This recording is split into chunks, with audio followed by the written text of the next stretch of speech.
آج کی اہم خبر سے آگاہ کرتے چلے چین دنیا بھر سے جڑنے کے لیے بری بحری راستوں پر مشتمل ٹرانسپورٹ لنک کا جال بچھانے لگا۔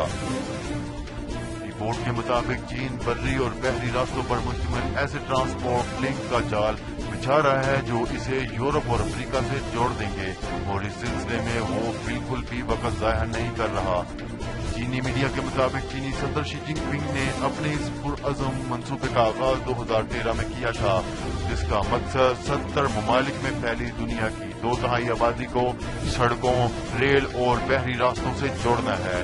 حکام کے مطابق اس منصوبے کے لیے کھربوں ڈالر درکار ہیں، جو بینک منصوبے میں شامل ممالک اور خود چینی حکومت فراہم کرے گی۔ تاہم یہ منصوبہ بھی تنازعات سے پاک نہیں۔ ناقدین کا کہنا تھا کہ اس سے غریب ممالک پر اربوں ڈالر کا چینی قرضہ چڑھ جائے گا، اور اس کا مقصد چینی خارجہ پالیسی کی ترویج اور تشریح قرار دیتے ہیں۔